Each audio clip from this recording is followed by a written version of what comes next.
Chers compatriotes, la situation sociopolitique et économique du pays, le dysfonctionnement des institutions républicaines, l'instrumentalisation de la justice, le piétinement des droits des citoyens, l'irrespect des principes démocratiques, la politisation à outrance de l'administration publique, la gabegie financière, la pauvreté et la corruption endémique ont émené l'armée républicaine de Guinée à travers le Comité national du rassemblement et du développement, CNRD, à prendre ses responsabilités vis-à-vis du peuple souverain de Guinée et dans sa totalité.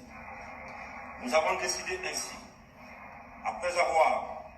pris le président qui est actuellement avec nous, de la République, nous avons décidé de dissoudre la Constitution en vigueur, de dissoudre les institutions. Nous avons décidé aussi de dissoudre le gouvernement, de la fermeture des frontières terrestres et aériennes. Nous appelons nos frères d'armes à l'unité, afin de répondre aux aspirations légitimes du peuple de Guinée. Nous les invitons également chacun, à ce qui le concerne, de rester dans les casernes et continuer leurs activités régaliennes.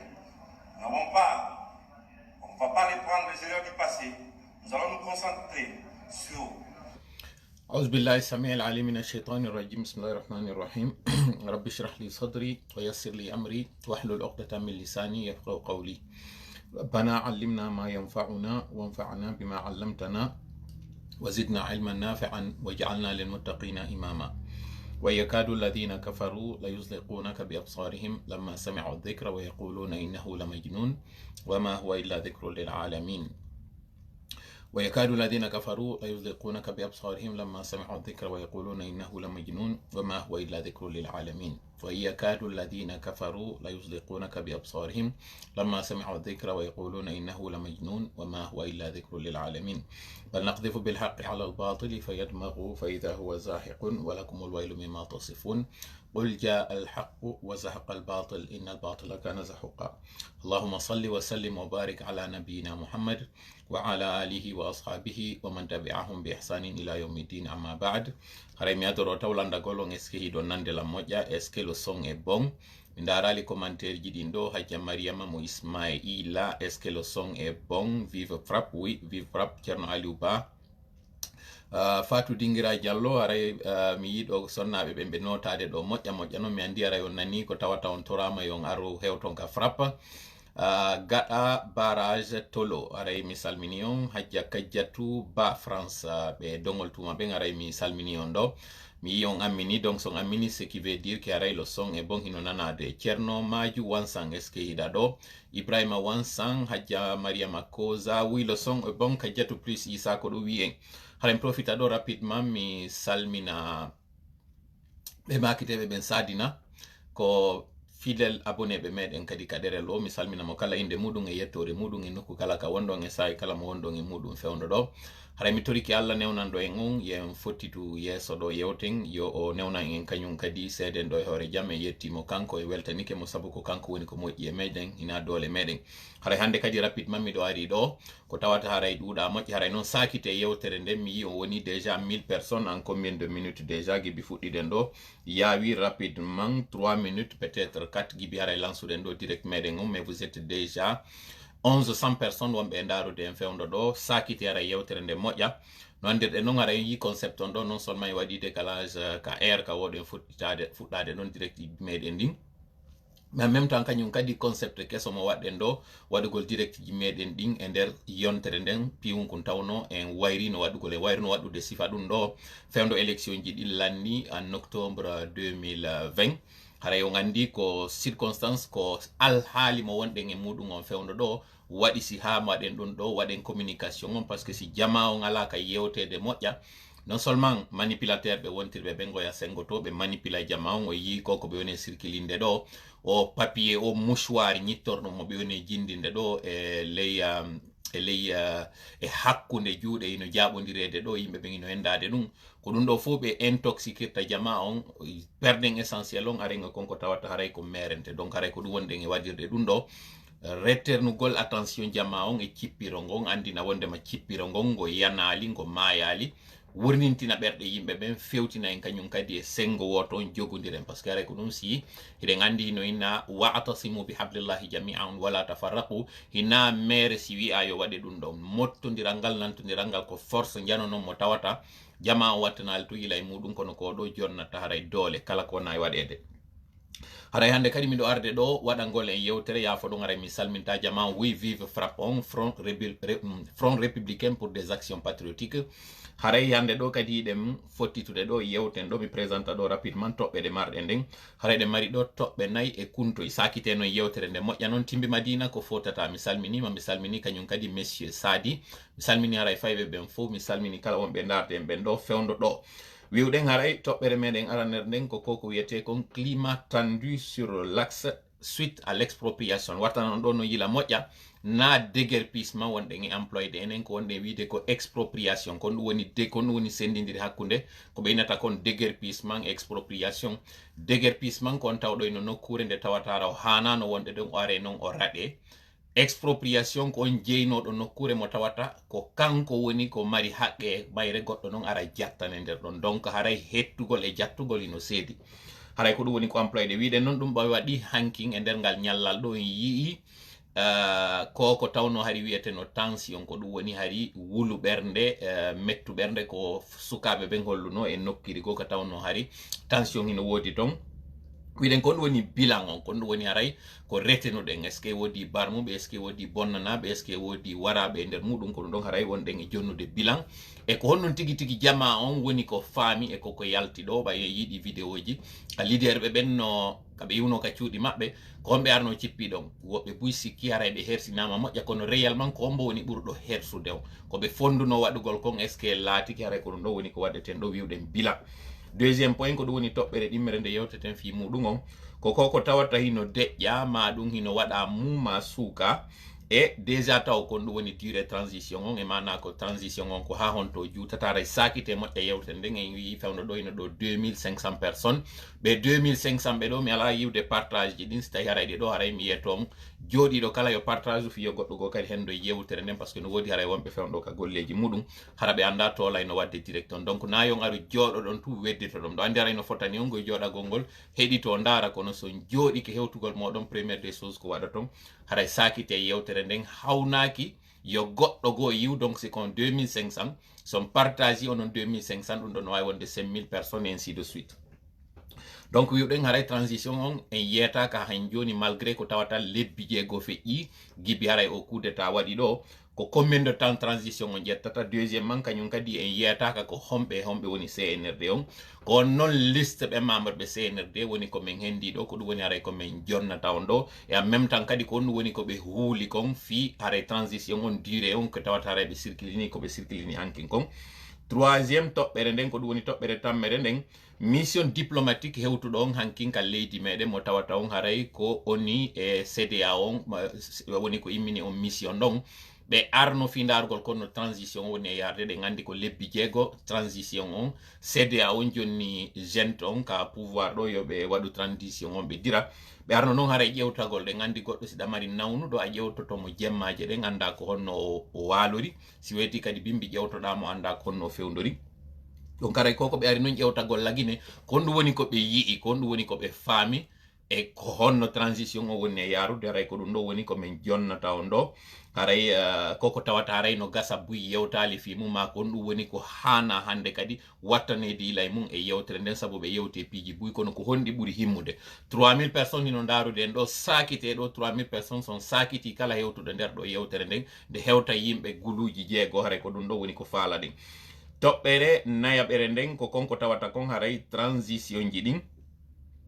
transition ji ɗin gonɗi e wadde ni nde gandi fewno ɗo ni Mali no mari transition Guinée hino mari transition Burkina kadi hino mari transition ɗiɗo fou ko e nder mojobere wotere nde woni ko ɗum woni e nder CDA on ko e nder kadi sengo woto gonɓe woni ɗum ko Afrique de l'Ouest on ko on ɗum no woni haray ko ɓeynata kon point de faiblesse et point de force ko ɗum woni konko tawata haray hino moƴƴa ko tawata haray ɓe coobire e konko tawata haray hino hino ɓolɗi ko tawata haray hiɓe felire waɗen comparaison fi en wawa andude ko hombo e maɓɓe woni tigi tigi wonɗo e laawol tawgol ngol haray no tañƴina on ɗon o yalta e law e muɗum on donc vive frappon continue haray moƴƴa partage gol ngol kono ɗo woni haray toɓɓere nayaɓere nden toɓɓere jowaɓere nden ko kuntoye toɓɓe ko tawata kon haray d'ailleurs ko on ɗo wonde e fuɗɗorde si Allah jaɓi tawgo ngol haren yewta e fii ko honno yimɓe ɓen abonorta e o frappe on ɗo yewten kañum kadi ko tawata haray yimɓe landike question ji kon ɗum tawiri haray en créé frappe on ɗo en tawto yaali haray mojoɓe goo wano CIFD on ma ɗum howtugol kañum kadi tawtoya wano FNDC on ainsi de suite ara en daaray ɗo hay sen jabotako fuu yimɓe jonnen quelques éléments de réponse en attendant page mo lansuɗen on yen fuɗɗo wadde déclaration ji ɗin e makko on si Allah jaɓi en yewtay kañum kadi ko tawata hande ɗo ko 1er mars 2022 en yewtay ɗum ɗon ko tawata haray hino coïncidi e fête monnaie guinéen mais en même temps kañum kadi ko tawata kon haray hino mari kañum kadi e juɓɓudi go e goɗɗo go tawnoɗo kañum kadi ko neɗɗo kelɗunoɗo mo tawata hande ɗo woni Allah hinno haray ko ɗiɗo woni ko marɗen kon ko yewteten ɗo sakite yewtere nde moƴƴanon on fof o weltanama on jarnama mo kala inde muɗum yettore muɗum nokku kala ka woni 3700 personnes alors que en timminali ma sen en timmini pette haray ko 10 minutes gibi lansuɗen direct meɗen on ɗo on weltanama moƴƴa on jarnama en yetti Allah en jarnimo kanko newnanɗo en on fottitugol ngol ɗo mi toriki Allah kanko tawo on haray ko kanko longintanmi ko moƴƴi ko yo longinan konko ɓuuri e moƴƴude o hawrindinanmi e sawaba so waɗi ɗum ɗon onon kadi o faamin on konko ɓuuri e moƴƴude ko wondanta on e nafa aduna e lahara si ɗum ɗo waɗi haray yettemo kanko weltana ɗen mo saabu haray kanko woni ko moƴƴi e meɗen siko axe muɗum no waɗi ɓay haray neɗɗo on ina timmuɗo haray gogo taw anden haray ko seytane woni ko faljininmi si tawi kañum kadi haray ɗum ɗo waɗi haray felen mo kanko si tawi kadi woodi ton ko lelli ɓay haray neɗɗo on timma ande haray komi woni falji o woni ko falji ɗum ɗon donc haray lellite onon kadi haray yo Allah wonu ballo meɗen amin ya Allah donc haray ɗen fuɗɗade direct meɗen on fuɗɗore ɗen ko wiwɗen kon taw waɗugol haray divers ji ɗin si ara ŋete toɓɓe ɗo fo divers arano momi falte yewde ɗo on fi muɗum on ko waɗugol déjà randugol hommage e ɓe wiyeteɓe ɓen Diallo-Telli ɗen andi Diallo-Telli kon taw ɗo ko jibinande Fouta iwɗo e ndi leydi nde saare wiyetende Mamum e nde nokkure wiyetende Poore Daka o jibinano ɗon en 1925 ko ɗum woni hande ɗo si tawno haray moye gurdan nun si Allah no accunomo aduna haray no heɓino hande duuɓi 97 kono malheureusement sabande ma lawol ngol o ƴettunongol on tuma watta noon no yila moƴƴango sengo ɗo ngon ngo tawata ngon hande ɗo haray ngo yewti ɓe tawɓe fewn ɗo haray no gollidude e CNRD on no woni non iɗen andi CNRD on ko PDG on woni ko artiti ton fi noon ko honno no wawiri toon famude ɗum ɗon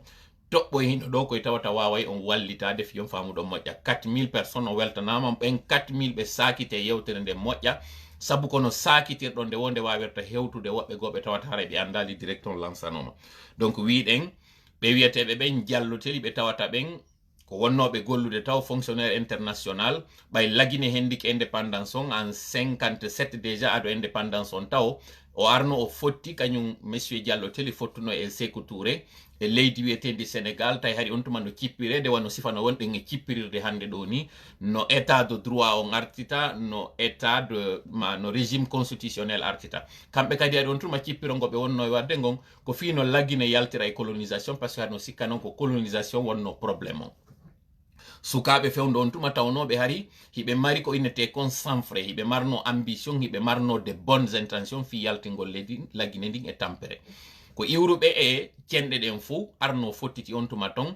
haldi wondema ɓe wakkilo ɓe foppe ɓe wona e hunde wotere nden Diallo-Telli ɗo yiduno on tuma e woyte noon ɗo Sékou Touré ɓe yiɓe tawi hiɓe mari konko tawata haray no nandi ɓe fokkiti sengo woto ngon ɓe haldi ka weldugol maɓɓe yoɓe wallito leydi laggine ɗin donc kanko Diallo-Telli par exemple ɓay laggine hendiki indépendance on o décidi kanko e ɓeygure makko nden alors kadi mo heɓude ko moƴƴi mo wondi e ɓeygure makko nden mo wurude no deƴƴiri ka janadiri kono ɓay mo yiɗi leydi makko ni o décidi o arta kanko kadi o wallito leydi makko ni ɓay o arti on nooma ministre de la justice wattane no yila moƴƴa parcours on ko honɗum ɗum ɗon jomodiri e ko fewndo hande ɗo ɓayo no mama ministre de la justice hay mo andirano tawgol mo yiɗi leydi makko nin seede ɗum ɗon on ko konko tawata ɗon o acciti gurdan an ka jananiri o yimmi ko wari ka leydi makko o artidi ɓeygure makko nin fi kala no wodunoɓen ɓattinoɓe mo ka ɓeygure wonnoɓe mo wiide wota o waɗu ɗum ɗon ko satti ɓili wo so waɗi ɗum ɗon moƴƴantamo kono o ƴetti risque on quand même o ari par ce que mo yiɗi leydi makko nin ensuite ɓay o ari o hewti kañum kadi o jonna ministère de justice on mo tawata on haray ko fi artingol nunɗal ngal e hoore leydi laɗine ndin e saria on Famen ɗo non CNRD ɓay ɓe ari ko ɓe inni la boussole va être celle qui va nous guider. Donc on tuma kamɓe kadi hari ko sifa ɗin ambition ji ɓe marno, hari ko ɗin discours ji ɓe marno, wiugo ngol hande kadi ɓay colonisation ngo goɗɗo no wawno arde yaltina goɗɗo e galle makko, goɗɗo no wawno arde jaɓa terrain goɗɗo ka o awayno ka waɗayno ko woni wonno on tuma ɓe décide kamɓe kadi sifa no CNRD woni e waɗirde ɗo, kamɓe kadi ɓe récupéray biyen ji ɗin ɗi tawata ɗin haray ko colonisateur o wonno ko ƴettiɗi. Donc kanko hari mission mo marno ko mission wonno ɗo très compliqué parce que hari ko yo ar o hetta konko tawayno hari no mettuno hettugol on tuma o wakkili moƴƴa malheureusement sabu ko tawata kon kanko o suuɗata gonga o wolay konko tanƴini sino aali o wiya ɗum ɗo no aali fewndo on tuma hari no woduno ko wonno e ko e yimɓe ɓen piiji tati ɗi tawayno hari no welno fi ha yo ɗi waɗe hoore goɗɗo hari si tawino a tawtali konko ɓe innayno on tuma révolution on kon ɓe innama ko a contre révolutionnaire wonnoɗo noon contre révolutionnaire kala hari ñawore no woduno ko waɗante no saake moƴƴa sakite moƴƴa yewtere par ce que ko rappel historique wonɗen e wadde ɗo hari sa tawtali on tuma révolution on ko contre révolutionnaire wiyeteɗa ɓe haɗatano ɗon tun kadi ɓe innama ko a pro impérialisme ko ɗum woni hiɗa tawti portoɓe ɓen en pe sifano woɓɓe woni e wirde men fewndo ɗo ni ko occident on woni men e puusude entre autres ɓe inna ko France et États-Unis woni men e wallitade faame moƴƴa koko woni e waɗude hande ɗo na hande fuɗɗi tuma yimɓe fuɗɗi waɗude o ko tawata ɓe yiika jananiri ko ɓe tañƴini kamɓe kadi moƴƴay ka leydi maɓɓe fiɗo ndi yehira yeeso si tawi tun nanodira e ɓen taw ɓe no jooɗi koye ɓe ɗaɓɓo on ŋakku ma nden nawnare nde ɓe fawata hoorema fiyo wi'e ko a bonɗo donc hari ko ɗum ɗon ɓen ɗon ñaweteno ɓe marno kadi hari ñawore goo fi hendagol ɓen jooɗiɓe ka leydi naada ɓe kaso ko wiwgol ɓe hari ko a comploteur kala ɓen tawɓe haray no waɗude mojoboye fotta nokkugo sakite moƴƴa yewtere nden yewta ko honɗum wawete waɗede feere fino wawe dartirede ma fino wawe wi'irede ɗum ɗo feewa men tawta ɓe inna ɓen ɗon ko comploteur ko ɗum woni ko ɓen tawɓe ɓen hino waɗude jamfa ɗum ko ɗum woni ɓen jamfanteɓe hade on tuma c'est très facile on wonɗo e dartade mo tawata hay si o ƴettali finkari yoɓe wiwmo on tuma ko contre révolutionnaire ko comploteur si tawi a yalti a yeehi ka jananiri ɗaɓɓoygol faabo ma humpitama ɓay frontiére ɗiɗi no fermanoɗa faalano natude ka leydi si a nanganoma on tuma haɗe ɓe marno kadi nawnare nde ɓe fawayno e hoorema fiya naade e kaso ma fiya ware ɓe innama ko a mercenaire ko ɗum woni mercenaire mercenaire ko on tawɗo on ka tigi tigi tawɗo on o yiɗali no leydi woni e yarude o desina ɗon kanko kadi ko ɓe innata ko rébellion mo ƴettude pinkaji o darto ko on inneteno mercenaire mais ɓe wiyetenoɓe mercenaire on tuma ko ɓen nanganoɓe hara ɓe jogui cawloye maɓɓe par ce que hari frontiére jiɗi no fermaɓe faala lumbude soit ɓe yaltama ɓe naatita par ce que ɓeygure maɓɓe nden ɓe hattike nde sifanomi yeyrino ko ɗum wonnomi anditude fewndo mo wonno wadde o clandestinité himiɗo doga e buruji fino mi wawa lumbirde mi naata taw enomi yaltira mi anditi noon ko honɗum on tuma wiyeteno yimɓe kaari hari ko mercenaire kaari hari ko comploteur mi andi konko mi woni e waɗude ɗo hande naale mi mercenaire jo na mi comploteur jo kono leydi an ndin hettora wonmi e wadde si mi nangama ɗo joni ko konko fawano e ɓen ɗon kadi fawete hoore an alors que miɗo andi an naami e conscience naami bonnowo leydi ndin ko monɗo arde kan dartoɓen bonnoɓe leydi c'est très important ko parti mum ɗo ye watta yila e makko moƴƴa sakite moƴƴa yewtere nden fiyon andu ko honno si goɗɗo hande wiyama ɗo kamboiro on fof ko traître ɓe wonno nder ton ko mercenaire ɓe wonno nder ton ko comploteur ɓe wonno nder ton ko homɓe wonno ɓen pour la plupart si aren noon e on neɗɗo ɗon ɓay hande kadi noon o wowligonga o dartike Sékou Touré ka conseil de ministre ji inna o nodda ton o yeyata o ko placement on woni ko faala si a acci o ɗo o ko o yahata joni ha wona sabu laamu maɗa ngunno ngu yanira nangu o par ce que sa nangali o portoɓe déjà ino wallitade oɗo mi waɗa ɗo pause gokkuni mi adresse o ɗo e goɗɗo wiyeteɗo Ousmane Gawal par exemple mi adresse o ɗo e ɓe wiyeteɓe monsieur Mohamed Boyavogui par exemple tawɓe ɓen hande ɗo justement ɓe jomodiri e on neɗɗo tawnoɗo nangama on tuma par ce que ko kaw maɓɓe mi adresse o ɗo e kala ɓen wonɓe ka gouvernement tawɓe ɓen woɓɓe ɓen pour la plupart acciti nafaji ɗi ɓe marno ka jananiri ɓe ari par ce que ɓe yi kudeta waɗi ɓe ari notagol leydi maɓɓe ndin fi wallitagol leydi maɓɓe ndin jalloteɗi on tuma no wawno fankude waɗa sifa kokol monsieur Mohamed Boyavogui wonno wadde ɗo fanɗita ronka wolde gonga on sirenimo kono kanko waɗano ɗum ɗon o décide malgré risque mo marno on yo yeeto par exemple dans un conseil de ministre o ina Sékou Touré konko on ɗa e wadde ɗon feewa konko on ɗa e wadde ɗon hana miɗo tanƴini ko ɓurata moƴƴude ko ɗum ɗo conséquence on kon ɗum waɗno on tuma o nanga o naada e kaso justement ɓay o naadama ka kaso o naadidano kadi ka kaso kanko e woɓɓe goo ɓe naada e nder cellule ji ɓe soka ɗum kaka nder kamboiro kanko par exemple o naadano sakite moƴƴa yewtere nden o naadano on tuma e cellule au mois de février o naadano e cellule numéro 54 tawno ɗon hari ɓe marno façon lette ɗe ɓe waɗanayno ɓen ka nder kasoji nder ton par exemple hari ɓe marno konko ɓe innayno ton la cuisine ko ɓe arayno ɗon ɓe juɗa yimɓe ɓen ka salle d'opération ka ɓe bransayno yimɓe courant fiyo ɓe wowlu konko ɓe andi e ko ɓe anda ɓe marno kadi façon no ɓe lettirayno goɗɗo ko ɓe innayno ko la jet noir nadugol goɗɗo o wonna o ñamata o yarata o yiyata nangue o heɓata hendu o wonta mo tawata ko heege ngen warata mo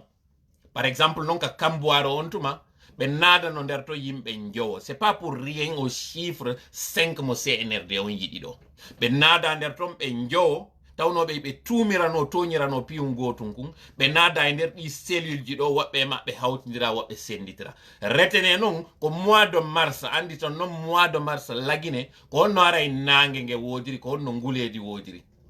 ɓay ɓe landike ɓe waɗu yoɓe waɗu déclaration ji ɓe signa ɗin ɗi tawata ɓe waɗa ɓe salike ɓe naadano nder ɗon kolaka bafal maɓɓe de comme jet noir ko tawata o satti ɓili o arata e uddita hendu nata sakko jonna ɓen tigi ñamete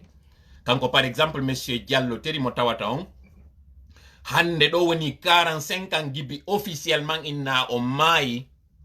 retene non on date mo tawata on ko 1er mars à l'époque 1977 ko honno on 1er mars 1977 yewtiri rapidement ɗo sakite yewtere nden kaka tawno ɗon ɓe naadama ka nder kaso ton kamɓe jowo kanko non kono tawi ko naada ko nder to na ko tawata wala humpodirde e ɓeygure makko nde maapinimo na konko tawata kon o tañƴinike o yaltata nder ɗo maapinimo ko maapinnomo on tuma ko ɗimmoɓe makko ɓen ɓe tawata ɓen woɓɓe ko sabu tun tawi ɓe weldiri e makko ɓe naadira ton kanko ko ɓen maapinnomo o naada e cellule numéro 54 ton no mi wirno on non décida hande kadi aw ko nder ton o wonata ha o maaya ɓe heɓata ndiyam ɓe heɓata ñamete ɓe heɓata hendu kaɓe décidi ɗon noon hande kadi wargol mo noon ɗo ɓuuri muusirde noon ɓe tawi cellule numéro 54 on sabu ko tawata ndiyam ɗan ilayno kal leydi bafal ngal hino korni seeɗa ngal ƴakki donc no woodi ka hendu naatira hino woodi ka lumiére naatira ɓe tawi ɗon haray o wawata maayirde no ɓuuri hulɓinorade no ɓuuri muusirde noon ɓe waɗi hon ɗum ɓe décidi ɓe déplacé mo ɓe ittamo ka cellule numéro 54 ɓe naɓimo ka cellule numéro 52 mo woni ɗon on bimbi kala o lando garde jon e ne ɗimmoɓe an ɓen ko honno wa'irani ɓe ɓay ɓe naati toon ɗimmoɓe makko ɓen woɓɓe ɓen ko balɗe ɗiɗi waɗi tay maayi woɓɓe ɓen balɗe tati tay maayi kanko kaka balɗe kaka ñallal nayaɓal ma ka jowaɓal o fuɗɗi harude hande kadi tawi o acci wawde wowlugol ɗum hawriti le 28 février 1977 ko ndeññande woni ka o maayi kono paske hari ɓe wonno ɓe falno wonde sur o maayi net ɓe ƴetta kadi ɓe ɓeydita ɗon symbolique on hara ko honɗum yewtete fimu ñande o maayi on ko ñande tawata ɓa hiɓe yiɗi symbolique ji ɗin 1er mars 1960 ko ndeññande lagine créyi monnaie muɗum on le franc guinéen donc 1er mars kala si yewti ɓe célébray ɓe weltoto waɗete anniversaire ɓe ƴetti ɓe yuɓɓidiri noon maygol makko ngol e on date ɗon ɓe inni ko le 1er mars o maayi alors qu'en réalité o maayino depuis le 28 mars parce que selon les écrits ko inna ko ndeññande o acci wowlugol na ndeññande o acci wowlugol ko ndeññande wonki ki yalti e makko ko yimɓe wawɓe wa min wawɓe wa ma guinéen kadi ɓe wonno cippirude de muɗum naadunomo e on kaso décidi nguurɗo makko yaltata ko tuma wonki ki yalti e makko woso yalta nder ɗo ko fure makko yaltata hande ɗo c'est avec le cœur très serré mi woni jooɗade ɗo mi yewta on mi andita noon ko ɓiɓɓe ɓe waɗuɓe ɗum ɗo hande arti ka laamu ɗo décidi kadi artira la même chose arenno joni e contexte fewndiɗo on noon hande ɗo ko ɓe décidi kon ɓe yaltinayi ɓe leader ɓe ɗo le 28 février 2022 symbolique mo ɓe waɗi on ton célébration mo ɓe waɗoy taw hande ɗo yewte fi monnaie national on hande ɗo harana fi ɓe mayannoɓe en ɗo yewtete fi muɗum faame moƴƴa ko honno ɓe woni en e gerdirde ka ko'e faame moƴƴa ko honno ɓe woni en e tappirde hande ɗo ko ɗon noon famata an o sikkuɗo ɗo wonde ma o dartagol maɗa ɗo na obligation ko ami woni e yewtude hande ɗo fiya andu ko honɗum waɗi paykoye sifa amen sukaɓe sifa amen hande no muusa ɗo tawa ɗanotako ko honɗum waɗi tawa hande ɗo dartagol ngol c'est une obligation ko honɗum waɗi hande ɗo tawa minna e min simi lutti e ɗum ɗo ça me dérange pas parce que woɓɓe mayaninolam fiyo mi wonu ka mi woni ɗo hande mi wona o citoyen jo guinejo fiyo guine inde ko guine an taw ɗon hiɗa huuli ɗo hiɗa sikka ɗo ko sa yalti a udditoyi boutique maɗa kun ko sa joguiningal otowal maɗa ɗo ko ɗum woni haray a holli hakkil parce que a dartanaki hakke maɗa on si ɓeɗo ɓe warruno no warrunoɗa non an kadi ɓe hulani hoore maɓɓe wiwata no leyɗe porto ya lagine si a ndaruno ɓeygure maɗa nden wiya min mi yaltatama ɓe an ɓe yaltatama mi dartotako kan kadi ara so waɗno ɗum o ndaari ɓikkoye makko ko e ɓeygu makko o wurayno waɗatano ɗum ɗon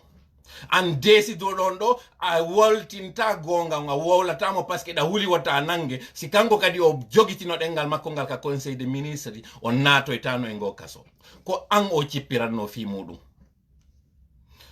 hande je m'adresse à toi ko fiwata mi lanni to yewtere anden hara mi wowlali kom faala kom fu hatta mi wulla yeso maɗa ɗo par ce que iɗa yurmanmi ka tawno on hino yurmanmi ɗon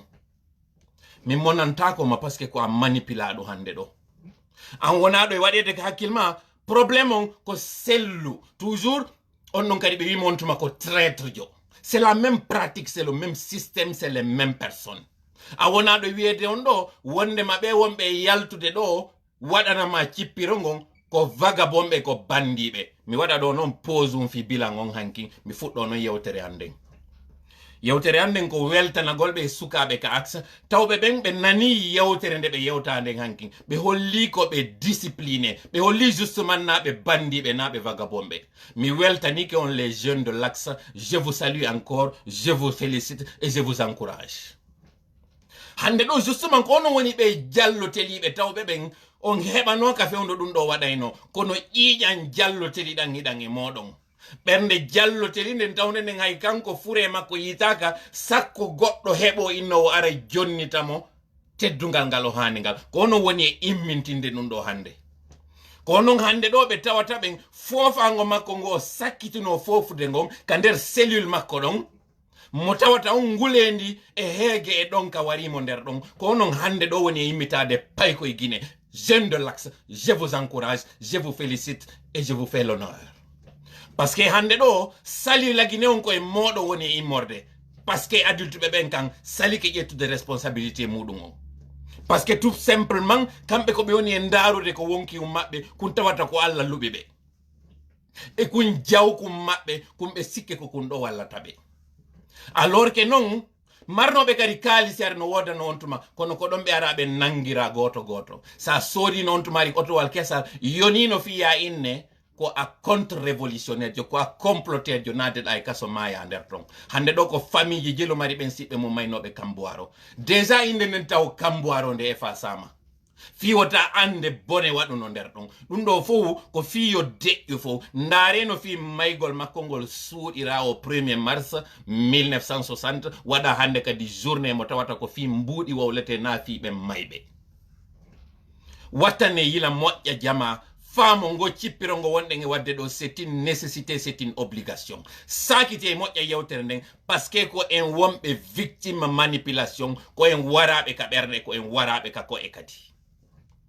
mi continue a yewtere nden bilan waɗu ɗon hankin seke sukaɓe ɓen ɓe nani ko yewta kon ɓe holli ɓe ɗon ko musataɓe kon kadi no musaɓe ɓe yalti par ce que luttuɓe ɓen kañum desidi wona ka cuuɗi mum c'est pas notre affaire c'est l'affaire des autres ko fi cuurum wona e pirede fi muɗum ɓe inni e français qui vole un neuf volera un bœuf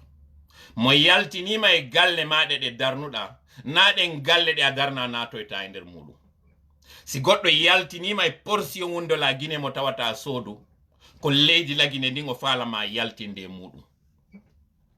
ando non ɓe leader ɓe ɗo gonɗum wonno tor maɓɓe on tigi tigi waɗi si ɓe yaltina e ɗe galle ɗo ka justice o wiwno ɗon ko incompétente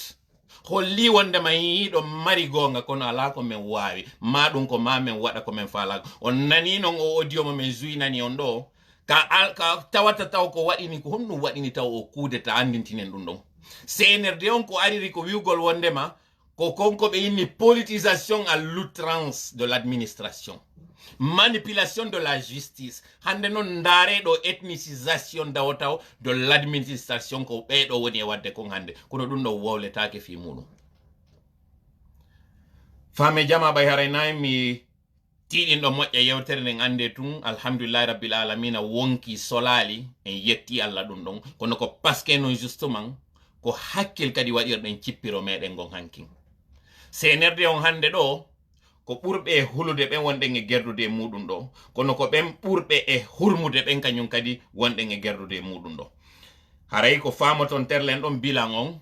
en heɓali ko faala ɗen kon fof nden ñande kono en heɓali ko hulnoɗen kon kadi yettude Allah haray laɓɓine lawol ngol moƴƴa hoton ka galleji muɗum on weltanama Jeune de l'Axe aren non joni e toɓɓere ɗimmere nde yewten non fi CNRD on hande ɗo ko homɓe woni ɓe kamɓe ko ɗum waɗi si han joni ɓe jonnali en konko tawno ɓe ari ɓe inni ko fi ɗum ɗon woni ko addi ɓe ko ɓe waɗiri kudeta on kon sakite moƴƴa yewtere nden vous êtes 6800 personnes sakite moƴƴa yewtere nden par ce que min jonnay on nombre ko homɓe woni CNRD on ko ɗum waɗi haɗi ɓe journaliste maɓɓe on ko ɗum waɗi ɓe jonnali durée de transition yiltitoɗen ɗo taw e contexte kon ɗum waɗini ha kudeta waɗi kon ɗum addata taw kudeta leydi kudeta waɗata e mayri harandi yaade no haniri non ɓuttu waɗata e leydi tawdi développade kudeta waɗa ko tuma ɗiɗo fof ronki waɗude si hande kadi non armée on desida wondema ɓe aray ɓe hiwa jama on ɓe ara ɓe jattita laamu ngun fi jonnitugol ngu on hanuɗo ko ɗum woni normalement ko inete kon kudeta. Dans certains pays déjà, coup d'état haray no windaka constitution maɓɓe wondema si lanɗon waɗali ko hani kon ko itteteɗo donc ko acte constitutionnel dans certains états koko wiyete coup d'état. Malheureusement arɓe ɓen ko ɓe inniri kon ɓe itti Alpha Condé hiɓe continue waɗugol la même chose pire encore konko ɓe inni ɓe ari ɗon on jonnitugol leydi ndin haqqe mayri on ɓe ala yewtude hay fi ɗum ɗon ko ɓe woni yewtude fi mum ko développement ko ɓe woni yewtude fi mum wo ko restauration de l'état. est ce que ko rôle maɓɓe ɗum ɗon on nani ɗi entrevue ji ɗi ministre ɓe ɗiɗo waɗi fewndo ka ɓe yaynoɓe inogira o chantier fi terrain ji ɗin organise ugol coupe d'Afrique on en 2025 jentitoɗo moƴƴa non ɗo yewtere nden ko ɓe nangi e wiwgol ɗo wondema nde ɓe iwa ka laamu sagu maɓɓe aray ɓe jonni aki leydi lagine ndin ko tawata kayre kadi ɗi mari installation ji ce qui prouve à suffisance koko ɓe famini ɗo o ko yalti ɗo o fuite maɓɓe ɗo wondema ina document authentique effectivement ko document authentique ɓe gendinoke ɗum ɗo gibi neeɓi kono ɓaynayi men walluɓe yewtugol fi muɗum meɗen anduno ko ɓe eɓɓi konko 5 ans ji ɗin mais kono ɓe yewti parti politique ji ɗin ɓe négocie de muɗum ɓen saliɓe ko ɓe inni ɓe koye ɓen walluɓe ɓe jaɓana ɓe 3 ans ji ɗin c'est certaines indiscrétion ko min hendi ko waɗi ɗo si ɓe yani Alaji Sellu ɓe yani kadi e Sidia Touré ko fi piiji ɗiɗi ara nun ɗum ko ɓe dénonci kon andugol maɓɓe ko windi kon ka constitution maɓɓe keso ɗum ɗo welali CNRD en deuxièmement ko woni welali ɓe classe politique on ɓeɗo ɗiɗo en particulier koko ɓe négocie je ɓeɗo yo ɓeɗo awa jaɓanɓe haysi ko 3 ans je ɗin kono ɓe iwa ka 15 18 mois et 24 mois ɓen wi jaɓali ɗum ɗon wi yata yewtanoya ɓe CEDEAO on fi ɗum ɗon ko ɗum ɗo woni ko ɓe monoraniɓe ko on mone ɗon woni ko ɓe woni ittude maɓɓe ɓe holla ɓe awa konko fonduɗon ɗon ko si hewti ñande élection tawi ko élection anini on ko ɗum ɗo waɗi si ɓe waɗiri ɓe ɗum ɗo donc faame taw déjà ko ɗum ɗo woni holli ha on to o nébuleuse ɗo hina moƴƴuɓe hina faalaɓe ko feewi ko option ji buy ɓe mari joni noon durée de transition on ko on 5 ans ɗon ɓe faala sifa no ɓeeɗa kadi wiiri 5 ans ji ɗin ko ɗum ɗo woni durée o ko homɓe non woni membre CNRD o ko ɓe jelo ko ɗum e woni on yettade ɗo CNRD on ko ɓe yimɓe 11 hande ɗo min jonnata liste maɓɓe on biyenke meɗen jogimo ɗo o fou au complet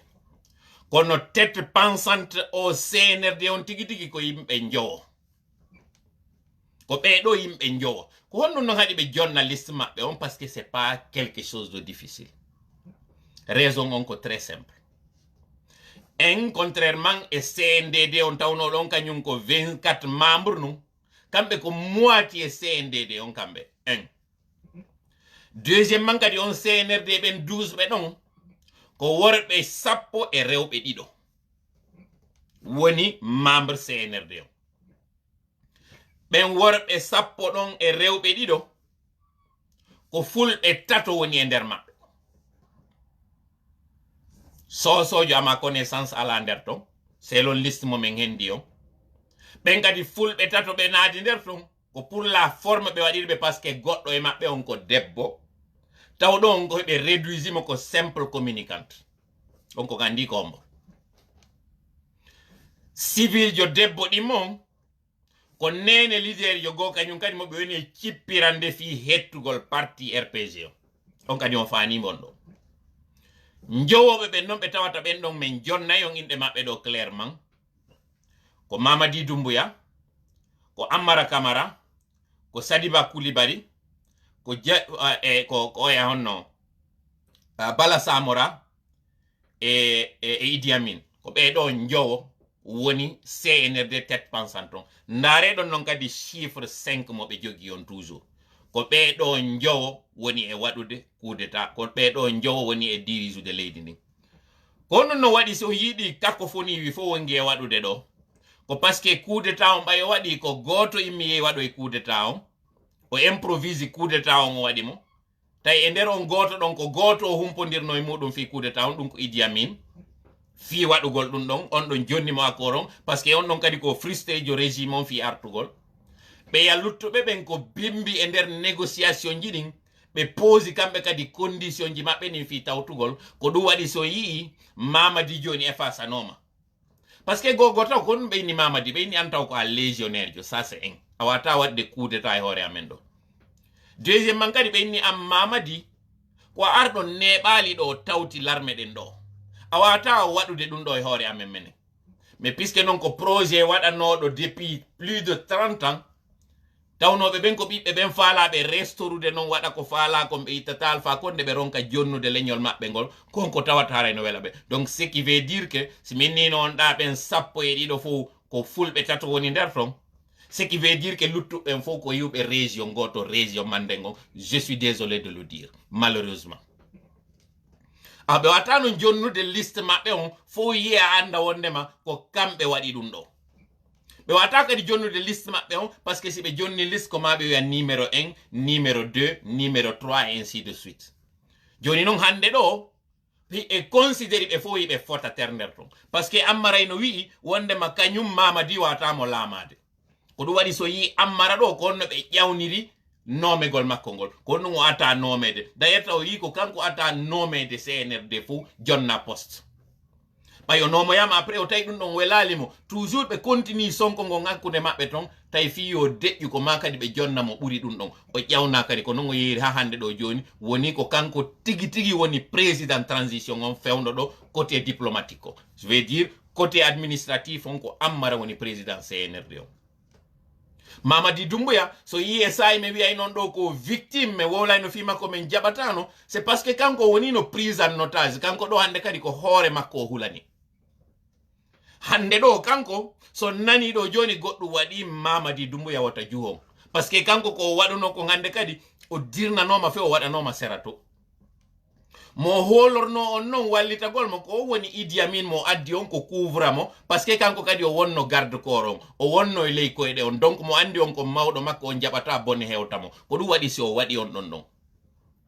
awa Ammara noon kañum kadi yiltiti ndaari on mo andi no marno muusendi sifa ndi o mari ndin kanko kadi par ce que eɗen andi taw baaben Ammara kon ɗum waɗano tan CNDD ko mbo woni on ɗon Sadiba Coulibaly kankadi o ɗaɓɓiti on taw ɗon mo andi kañum kadi tanke on ɗon ino ɗon o hulatamo sa estique maintenant ko joni noon famaton ko on ɗum waɗi hankin ka ɓe arnoɓe hewti ka suudu armiji ɗi o jogino ɗinde ñande donc bilan on kad nanen toɓɓere si jama on sikki wondema selludalen e ɓe leader ɓe hersinano na ɓen hersinano ko kamɓe CNRD on ɓurti weɓitude hoore mum ha honto dans un pays mo tawata c'est pas un pays de guerre hiɓe tippade aynay ko Afghanistan ɓe on ade tippade ma Ukraine aynay ko toon ɓe fokkituno mission ko paske kanko Sadiba mo andi fewndo do gronji won didin ka der kanji der ton mo tanjini ka be attaque be ko du wadi so harmonie non deññande donc femme moƴƴa division won ɗon fewndo ka der armée risque won ɗon sakite moƴƴa yewterne parce que ko révélation ji me woni on e waɗande ɗo fiyon faamu moƴƴa ko prépari ɓe ari kono malheureusement ina nantodirɓe woni nder ton ko on noon faydu waɗen enen kadi utilise ude anden enen si woni jogodirɓe woni nantodirɓe nayen hoolo ko ɓe waɗi e hakkille meɗen hande ɗo wonde maɓe wawi e maɗum kamɓe ils vont aller jusqu'au bout sifano ɓe woni e wirde no non ils peuvent pas du tout défier le peuple surtout déjà que ils sont en infériorité, ils sont en faiblesse. Parce que non préparés. Et preuve on yi ñande Mamadi Doumbouya colonel wonno jangude discours makko aranon ko inni ko comité national de redressement et de développement na pour le développement. C'est on ko improvisa dum kabe wadi ko. C'est on kanko tigi o maîtrisa ko wonno e jangude ko deññande. C'est on o anda ko wonno wolde ko deññande. Ça déjà c'est un avantage mo doit en saisir sous de enen. Wombe cippirde be deuxièmement kadi no tawirta non ko négociation ji wada sifano Alpha Condé négocier non arc-en-ciel makko ɓeɗo kadi ko non ɓe négocier fiyo almé on artawta ɓe ça explique encore fiyon ɗum ɓe jaɓali han joni wiwgol en ko kaari e kaari en ko parce que ñande ɓen yaltiti wo wi en tawtodira hara ɓe wonali fennaɓe seede on wonde maɓe nantodira seede on ɓe contrôla ɓe maîtrisa situation on hande ɗo komi wiwno on kon CNRD on c'est un cerbère ko e tati woni ton wonde e cippirde den ko e tati ko Bala Samora ko Ammara e o wiyeteɗo on Sadiba Mamadi Doumbouya e kañum o wiyeteɗo on Idi Amin kamɓe ɗiɗo fewndo ɗo ni haɗa ko ɓe maapi ko honno ɓe wawirta dandude hoore maɓɓe mi yiltita noon ɗo noon e pose jonnugol on sens ko mi woni e wowlande ɗon mo kala e maɓɓe hande ɗo no mari bastion hari muɗum o colonel Laye Mamadi ko kanko hari arayno ka axe arangugol fuul on parce que o waɗi ɓen non ko weli ɓe donc kanko ko ɗon woni bastion makko on nun hari ɓe yalluttuɓe ɓe ngari bastion ji maɓɓe ɗin ko les autres zones ka so wattanila tuma colonel Mamadi arayno wo ka axe ma terle rato ma on con hakki a yiyata no Ammara on tuma ko nde yawoyno ha o ari o tawi hande kadi o ala popularité ton si Ammara innima o ara non min kadi mi jonnama réservoir an on mi ara non mi jonnama min kadi bastion an on ko on tuma o ƴetti o naɓimo ka kaas o ƴetti kadi o jindinoymo kadi kalum fankingol mo weltinamo innamo awa justement a andi donc hande ɗo ko menen jogui popularité on ko menen fewn ɗo mari ɗen nokkure ɗe tawata ɗo wawi holorde sakite moƴƴa yewtere nde ɓeyna e pulal sa yi goɗɗo ino huuɗo tappo ko angal seede wo sa yi goɗɗo kadi no futa ka defugol makko ko parce que mo huti ko woni defude kon si welali hara waɗa e futti donc sa yi ɓe waɗude ɗi manifestation ji maɓɓe ɗo fof ɓe waɗa ɗi déclaration e ɗi parade ji maɓɓe ɗo fof no holli ɓe suusaredu o yiya jattugol cuuɗi ɗin ko honno ɓe warriri ɓe yarir doy wasi goɗɗo hiɗen andi si bifi hewti ko honno goɗɗo lootorta hara koye cangol aray taw adora soɗagol neɓata sulmoɗa neɓata semboɗa neɓata loota koyɗe ɗen haka koppi neɓata loota ko non warrirta ha ndiyam ɗam ɓandu ndum wowta si hibbaɗan fo e maɗa kon non CNRD woni e waɗude population donc fame ɓe ɓoday woni e meɗen ɓe ɓoday woni koko ɓe yaltini o document maɓɓe ɗo hankin ɓe wi ɓe o fiit o waɗu ɓe ndaray en woni ɓe ndaray woni est ce que justement si ɓe waɗi ko honno jama on réagisseta ko ɗum ɗon noon taw holli ha on to ko hulɓe reedu ko honɗum holli ha on to ko ɓe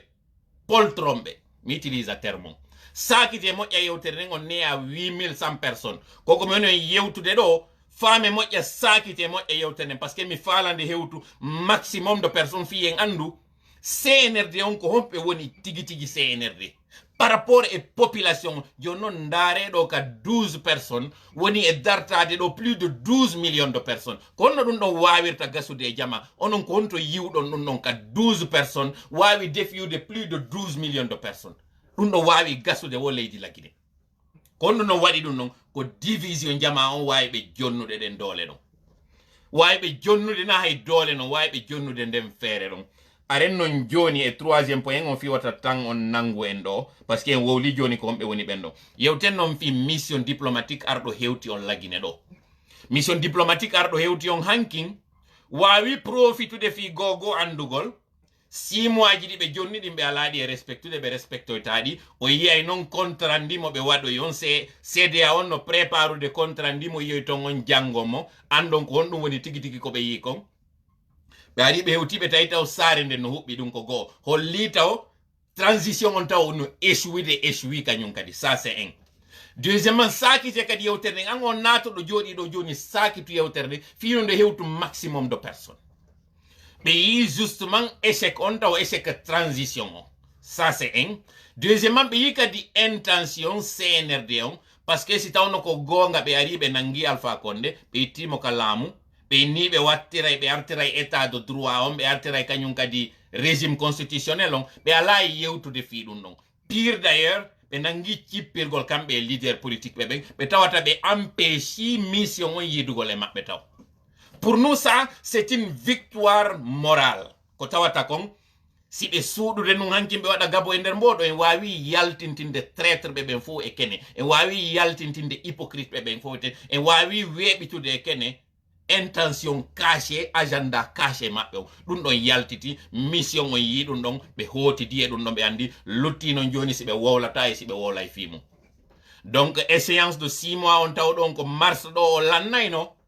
CDA on non joni yeetoy to en non joni ko ɗum woni position maɓɓe on par rapport e ɗum ɗon famon noon CDA on waɗi tour on dans la sous-région ɓe yi ɓe andi Mali taw effet sanction ji ɗi ɓe waɗi ɗin e Mali fuɗɗike ne'ade Mali fuɗɗike famude wondema ɓe riisiɓe ɓe men hollorno ɗo hande ɓe mari probléme ji maɓɓe ɗin kamɓe tigi donc yo min watta yila moƴƴa Mali hande ɗo no duwano servude lagine leçon ɓe yiya ɗon ɓe anda par ce que ɓe inna e pulal wokaka gerto hirsete gelle ƴoƴata mi waɗa ɗo pause pour parler en français. Juste pour dire à la population guinéenne que les membres du CNRD, si jusqu'ici ils n'ont pas annoncé la durée de la transition, ni la liste de leurs membres, c'est pour quelques raisons que nous allons vous donner. Un d'abord, c'est parce que le CNRD, c'est un regroupement de personnes dont l'objectif est tout simplement de voler la victoire au peuple et de voler la liberté au peuple. C'est un groupe de personnes qui sont des frustrés des différents régimes, plus particulièrement celui de Sékou Touré, celui de Lansana Conté particulièrement, ce qui explique pourquoi, parmi tous les décrets de maison attribués à des personnalités ou à des fonctionnaires, seuls ceux de Lansana Conté ont été décriés. D'abord, la preuve qu'ils ont une haine contre le régime Lansana Conté. Ensuite, c'est parce qu'ils sont frustrés du coup d'État de Diarra de 1985 que des enfants issus de ce régime ont décidé cette fois-ci de laver l'affront. Voilà pourquoi jusqu'ici le CNRD ne voulait pas donner leur liste, parce que les enfants de ces différents régimes se retrouvent dans ce groupement de CNRD. C'est d'abord des personnes issues pour la plupart à 90% de la même région. Ensuite, ce qu'ils ont de commun, c'est que ce sont des enfants de personnes déchues ou bien de personnes supposées honnies au temps du régime de Lansana Conté. Voilà ce qui explique pourquoi. Ce qui aussi explique le silence sur la liste, c'est parce qu'ils ne sont que 12 personnes, contrairement à lorsque le CNDD était venu au pouvoir. Lorsque le CNDD était venu au pouvoir, en l'espace de quelques semaines, nous avions la liste qui était composée de 24 personnes et c'était la Guinée dans sa diversité qui se retrouvait là,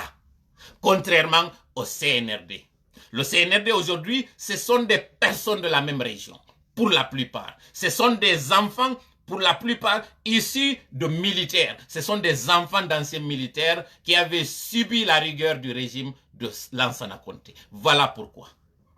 Alors sachez que cette liste de 12 personnes, 5 sont connues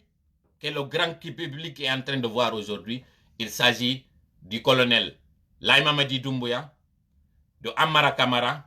de Sadiba Koulibaly, de Bala Samora et de Idi Amin. Voilà les 5 personnes qui composent en réalité le CNRD. Le reste, c'est composé même d'étrangers, des Libanais pour certains, qui composent aujourd'hui le CNRD. Et ces Libanais aujourd'hui profitent du CNRD pour régler des comptes à d'autres compatriotes libanais à eux. Parmi eux aussi, cette liste que nous avons ici, il y a des opérateurs économiques. Ceux-là qui ont financé ce mouvement, ceux-là qui ont aidé. Et là, nous faisons une pause, justement pour parler d'opérateurs économiques. Ces opérateurs économiques, et pour justement vous donner la preuve de ce que nous sommes en train d'alléguer, c'est que l'une des mesures faites par le CNRD, c'est justement de casser le monopole. Vous comprenez donc par là que l'idée derrière cette cassation de monopole, c'est pour permettre à ces opérateurs économiques qui estimaient être lésés pendant le régime de M. Alpha Condé, ont décidé cette fois-ci aussi de régler des comptes. Vous comprenez alors pourquoi cet acharnement sur certains opérateurs économiques? Tout cela s'explique. C'est très simple. Donc, are mi arta do e yewtere nden continue do fiota tango nanguendo. Koko mene wowlude do na wowlugol tum fi wowlugol. Ko preuve ji de tawta meden jogi de tawta onon kadi be inna si seede ala hakkil no nyaawa. Son ardini hakkil on wawa e famude moƴƴa yonko me woni wowlude do ko. Mi ara non joni mi continue do non joni e parti avant den arde dernière partie on parce que tango nangi en do. E wiɗo mission conjointe arɗon ɓe yi observation maɓɓe on aren no joni e ka malien on parce que ko ɗon non joni on en non e sutade e dernier point taw ɗon aray ko comparaison transition ji ɗin en yi transition on Mali no ɓe waɗiri non en yi kañum kadi transition on Guinée no woni e yarude non en yi kadi transition Burkinabe on kon no woni e yarirde justement CDA on ɓe décidi kamɓe kadi ɓe yaggina e Mali fi wota goto cerveau wota goto innu jembay Mali waɗa sifa ko Mali waɗi kon kono non Mali waɗi Mali ko waɗi taw déjà ko waɗugol coup d'état waɗa kadi coup d'état e nder coup d'état ko ɗum woni itta on tawno ɗon ko ɓen tawnoɓe waɗugol litti ɗin par ce que wino ka début ko addata coup d'état ko tuma tawi lamɓe ɓe waɗali ko hani kon woɓɓe noon décida hande kadi immoto dartoɓen ɗo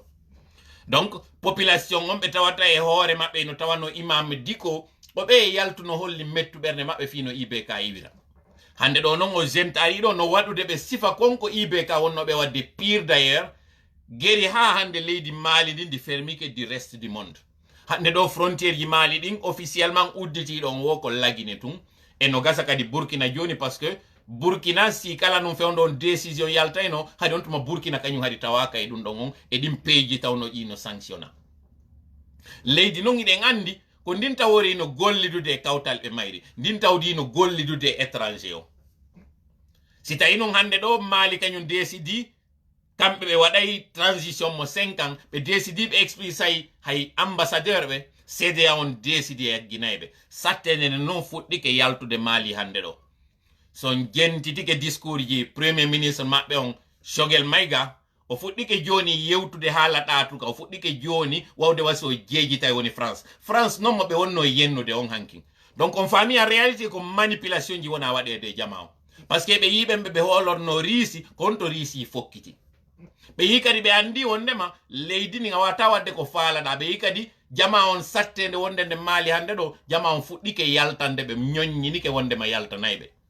mi nanay noon no wiye mo dogu reedu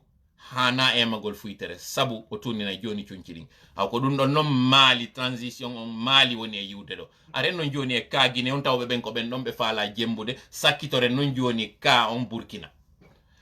lagine kañum kadi général Laye Mamadi kañum kadi ko visi ko waɓugol ɗin 5 ans ji makko ɗin par ce que sen calculi dibi octobre dibi septembre 2021 kaɓe wanno coup d'état maɓɓe on ha hewta 2025 ko 4 ans et quelque woni kaɓe faalanon kono no woni kaɓe huuli na hendagol forcément 4 ans ji ɗin no woni noon Mali kañum kadi no andi 5 ans ji ɗin heɓataɗi Mali ko huuli ko hendagol si wiyama 5 ans hande kadi négocier ha arte joni ɓe heɓa moitié 5 ans on c'est à dire 2 ans et demi ɓe watta ɗum ɗon noon kañum kadi e konko ɓe heɓi par ce que ɗen andi coup d'état waɗino Mali déjà dibi 2020 sabandema noon ko tawata coup d'état waɗino 2020 ɗin année ji ɗiɗi ɗo e kala ka wattaniɓe ɗon kamɓe hara ɓe heeɓi à peu près 5 ans ji maɓɓe ɗi ɓe faalaɗi ko ɗum ɗon ɓe huuli ɗum ino wawi wasiɗa yeeyde goɗɗum prix mo wonɗa yeeyude on mbuuɗi ɗi faalaɗo sodde on jogui ɗin e on mo nantodiro e ton hande kadi ɗon si marché waɗa e hakkude mo ko on ɗuytu ɓeyduɓe faala awa lay mamadi kanyum kadi ko be wadiri o 4 ans mabbe mo be proposi da ko fisi yewto ya ma ha yewte be wawa hebude do plus de 2 ans jidi be faala din do donc ara faame dum do modja ko non num permettata dum don ko non saloto dum do wada ide mari non arme tawdo ko très redoutable ko woni on arme mali yembe ben ko wada ko ngewore mabbe andi to non mali har économiquement no woni plus stable no woni plus fort que lagine parce que be do ide ngandi ka edduno dem be don sibadi ha o coup d'état o wadi andi te non kadi en terme d'infrastructure et développement mali no buri lagine développade hande do ce qui veut dire c'est nyoibe don ko hay timmata yonte de ka nyoyuden be don haray kambe be haray be podi foro c'est très simple. Burkina ko don non fami kanyum Burkina en l'espace de quelques temps même si don kanyum kadi faiblesse Burkina on ko nun kakatawata kombe fuddike perpétude o pratique do tawdo ko anticonstitutionnel wiugol coup d'état wada do régime on don do yaay prêta serment yani ko dun lay mamadi wadanno en do kanyum kadi yiwden dun don on critique den on tuma ko no wiuden jonne be tout le bénéfice du doute goddo ardo tawdo ko arani ko period dum fandu ko on hewtano haka o wondira wondema o teddinay o hudnay ndin andi ndi woni tuma goddo wadi dum do wo c'est que o faala déjà légitimude ko woni ko ngem donc ko proposano kon Burkina Faso ko transition mo 30 mois ko dum don wadube ben yewtere den bendini hakkile fi transition o wiwno mais après baybe jodi ke be yewti ko adopta kon ka charte ko 36 mois ko dum woni 3 ans donc on andi ben non ka taybe proposi don 3 ans ko dum non be hollata be ndara non CDA on kon dum jabanta be aten non joni e ka Guinée on la Guinée bay wadi coup d'état on ko 6 mois CDA on joni parce que ko do woni standard ko non wadi standard coup d'état ko 6 mois ko parce que ino estima en 2 mois haray wadama konko be inata kon fichier électoral révisama en autre 2 mois haray be wadi konko be inata don campagne électorale sino doit wadede en autre 2 mois haray be wadi konko be inata don découpage ma dum be wadi découpage on en 2 mois campagne électorale et élection wadita en 2 mois y compris haysi élection locale di wadete ha hewte et grande élection ko dum wadi ni si standard on ko 6 mois ndare non joni lagini hay est ce que den hatto jinno enen e 6 mois fi wadi to goldo élection ji non déjà ide yalti élection présidentielle de yalti élection législative ko nebali même si di déroulal no duira non hande do si senerde on arino tayino ko gonga be nundi ko argol jonnita lagine ko faabongol guinébe be nguyi on be ari notagol ko be adorayno ko wiugol élection ji no wadi di tawata goddo wi ko vainqueur goddo wi kanyum kadi ko vainqueur tuma hebi nenirabe dido mo kala kanyum woni nene bobo ko no wadete ko test wadete hande kadi test on non don ko on en terme d'élection ko wiugol wayde organise de kadi élection ji hay sen jonni tata oda kon organise élection ji ndaren kombo way dum do wawoto no wadade en 2 mois parce que révision fichier électoral découpage en wi ko 2 mois dum don jettayno donc en 9 mois campagne no wawe waditede donc en 3 mois moitié 6 mois jidi ngarayno hendino ke élection ji go wadano ma président jo joddinama hande kan non CNRD sino nunduno ko don non be accompagner no on lando ardo ka laamu don be surveiller mo be accompagner mo o wada koko be woni e wadude hande do mais puisque agenda mabbe on ina dun don sondu ko kodo maro kono ko genal wulandu baroto ko dum be woni e wadude hande do nano yem permettre dun no donc en réalité comparaison jiding entre transition jiding hande do Burkina s'en sort mieux pour le moment fi on parce que kambe au moins be wadali taw ka dépense ji puy natata gollube ben taw e hore charton ko yimbe tawbe be gollir de manière bénévole be landaki mbudi lande hore mon do ni mission o CNT mabbe ko jel woni e nyamude ka yalti do calculer ko budget ji jol wona yaltinede entre korompugol yimbe e di ministère ji di be wadi do on fu ka wona wiede do non mbudi no satti hande do calculer ko corruption ji jelu wada do ko njelu opérateur be économique be landi mbudi juudi mon hande do c'est énorme c'est beaucoup donc haray ko wawete yewtude do fi on faamu moƴƴa asphyxie économique on ko arme njano kono ko a condition jama on nantondira e mudum si jama on nantondiri goddo wawata innugol darto to population parce que légitimité ko peuple on jogi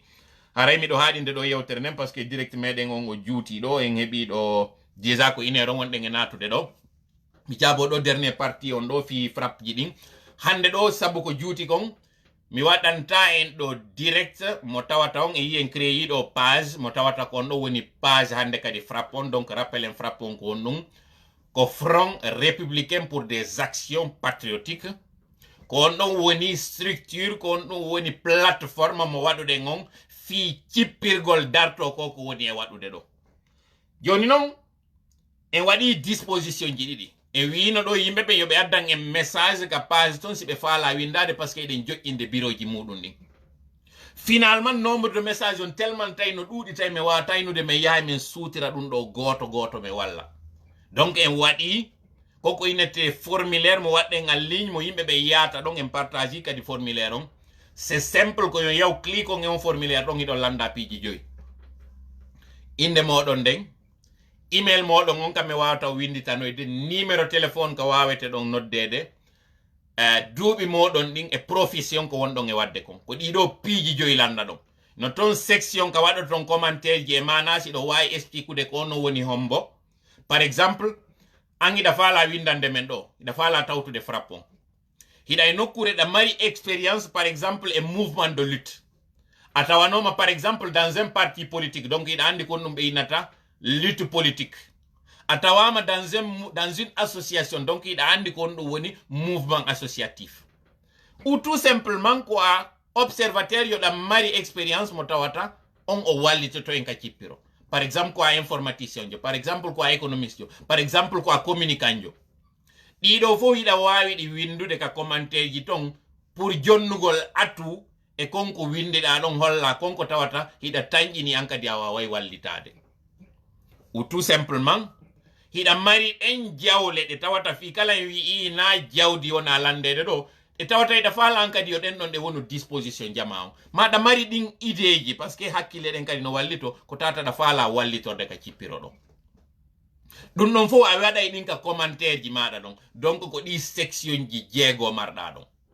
waɗugol commentaire on c'est pas obligatoire kono ɗi jowiji ɗa ɗin ɗon ko ɗi obligatoire ya waɗuɗi fi kadi yomi wawa andude si tawi kadi duuɓi maɗen kon ɗum waɗira ko fiwata ƴettu recruta ɗo paykum kun tawata heɓali duuɓi 16 oyo andu duuɓi on tigi ɗi wawa andude kadi ko on ɗum oɗo wawete jonnede comme responsabilité et l'autre chose ko hano ɗon famude son cliquer on lien ɗon hino landade on yo naadu email moɗon naada kañum kadi mot de passe moɗon konko wonɗon e wadde ɗum naafi mene yomin hendo min natata na kañum kadi piratugol compte ji moɗon par ce que yimɓe addani men message ji ɓe naɓa ɓe ñoƴƴi ton ko kum message un ɗon yalti ɓe huula ɓe sikka o men faala ɓe piratude compte ji ɗi non non non na piratugol compte ji ɗi min woni e waɗirde ɗum ko waɗɗum ɗon disposition waɗira ko fiyo andoy na roboru e mana inaɓe waɗoɓe manipulation ji tawa hara ko hakerɓe tawoɓe ɓen ko pirate ɓe par ce que une fois on ti naadi ɗum ɗon tun Google kañum haray no mari information ji on contre mo on ɗo woni e utilise de fi inscrivagol ko ɗum ɗon on disposition ɗon woni ko waɗira donc taw hulu yaye naadon ɗon so naadi information ji ɗi no natude banque données mo min jogui mo tawata ko on ɗon min tiroyta min contacta yimɓe ɓen fiye yaw prochaine étape o ça c'est ce qu'il faut savoir l'autre chose qu'il faut savoir par rapport e frappon c'est que e wi frappon ko antenne ji wonɗen e waɗude si fuɗɗoyɗen non coordination ji ɗin fi noon yen sendidir ngo cippiro hakkil faamu e pinal on fi yen sendidir hakkil faamu e pinal on en créé page kadi mo tawata e wi'i yo jama on like page on yoɓe abonno e page on par ce que hande kadi cippiro ngon en yalta e woni ka hakkil faamu e pinal ɗo yayen naaten ɗon kañum kadi fi kala ɗin action ji tawɗi hara ko frappe on ɗi wona e waɗanede ce qui veut dire que en waɗo e administrateur ɓe tawoɓe sur le terrain ɓe waɗano en kadi compte rendu ji e direct ji tawoji ɗin ɗon kaka frappe ɗon ɗi waɗete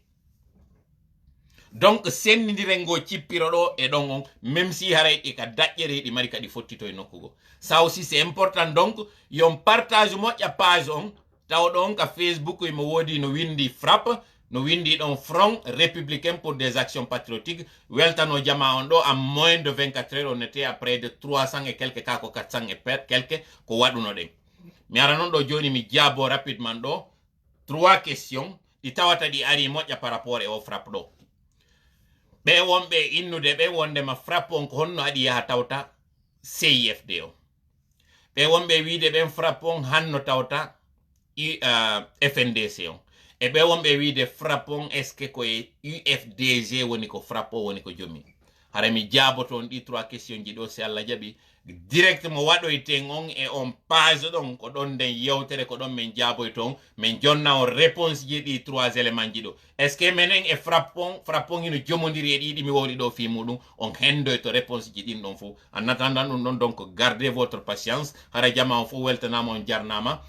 eɗen andi ngo cippiro ngo wonɗen e wadde ɗo ko cippiro ngo tawata ngo hatto jini e fof payku mawɗo duyiɗo suddiɗo no wonɗa wo e ka wonɗa wo hara himeɗen hatto jini e maɗa sabu ko ngal jonnidiral juuɗe ɗo woni ko wallata en yo Allah won ballo meɗen hawrindi e sawabu allahumma amin allahumma salli ala sayyidina Muhammad wa sallim wassalamu aleykum wa rahmatullahi wa barakatuh